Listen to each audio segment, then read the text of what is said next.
Hello guys, in today's video I'll show you how to unlock such devices as in iPads or iPods. In today's video I'll showcase how to do this so in the iPad mini, the first generation, but you can do this on any of the listed devices in the description or on the screen. There can be some differences, especially in those models like Mini the first and Touch 4, Touch 5, iPad 3, and so on and so forth. To begin with, in these models you require an Arduino, the main board. Look for the green one, an original.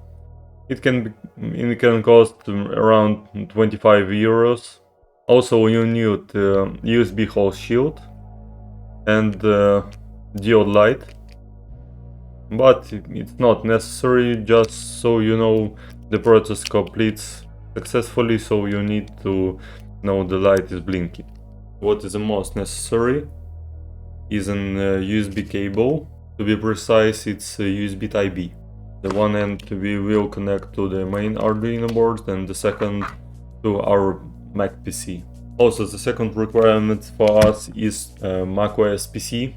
It can be Mac Mini, MacBook, can be Mac Pro, anything else, but it's required to be on macOS High Sierra or macOS Catalina. I heard from someone that it might work on the Big Sur, but not on the M1 Max. Also, for this method, a couple of programs: Arduino IDE and Magic CSG.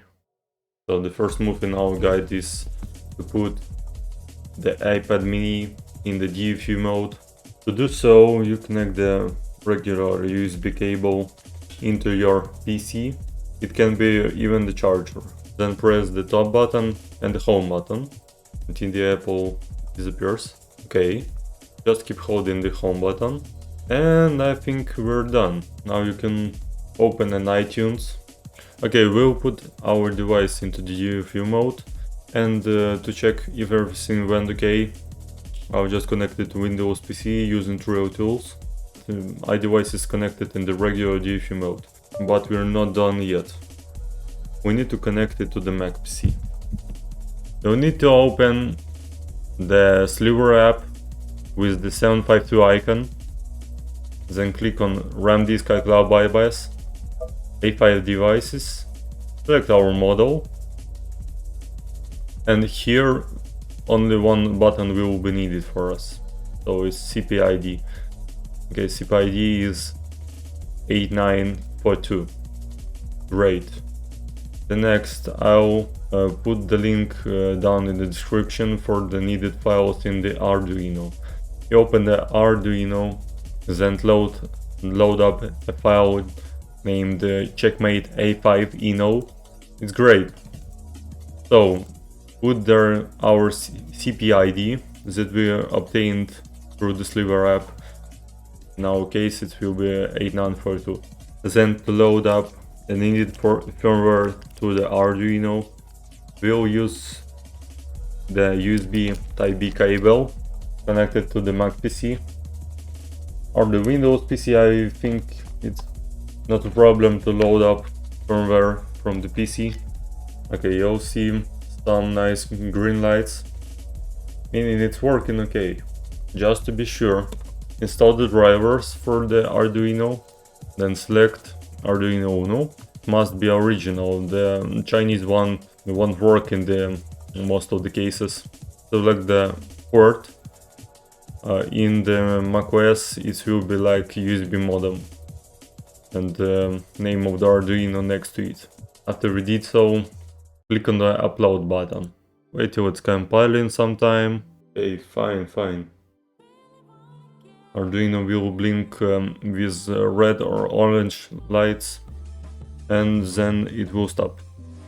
Any errors are countered, so I think it's good. Then disconnect your Arduino. The next important step for us is may be quite difficult, and you try this several times until it works.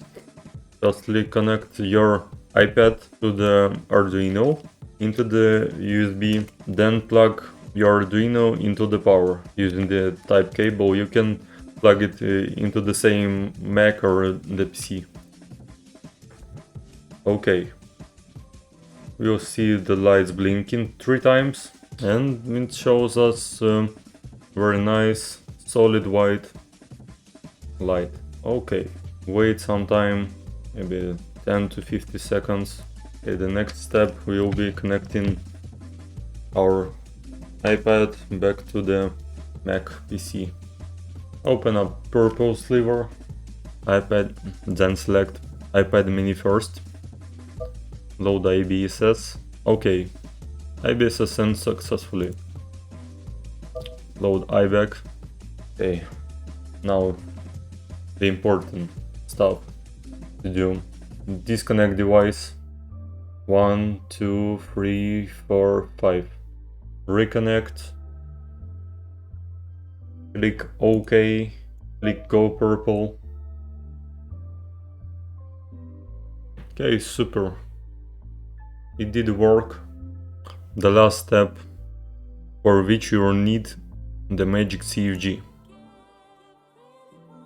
Okay, read the disclaimer. You'll need to connect the DCSD cable. It can be one like this, with blue box.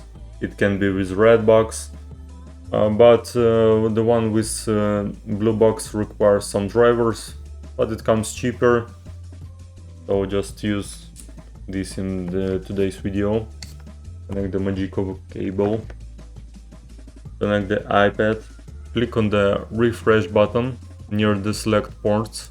Then open the list and select USB serial. Connect to it and read the system configuration.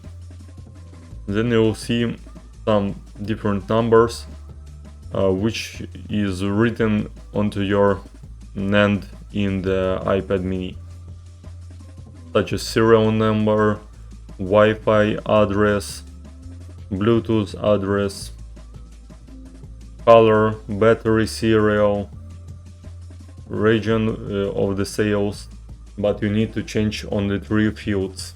The first one is the serial number, the Wi-Fi, and the Bluetooth MAC.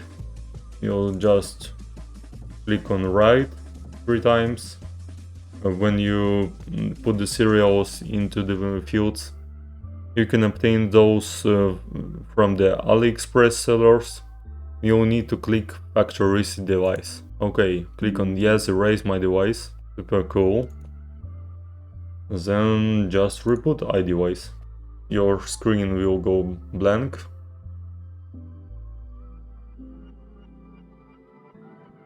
And for some time it will load up. If you have a progress bar like this, I mean it's the mostly successful. And we're good. You can unplug any cables. I will just demonstrate you. Everything is working just fine. And after a few minutes you can just set up as usual the full activation method. We just changed the serial numbers from the original, so even after resetting an iPad it will work just as good. Voila!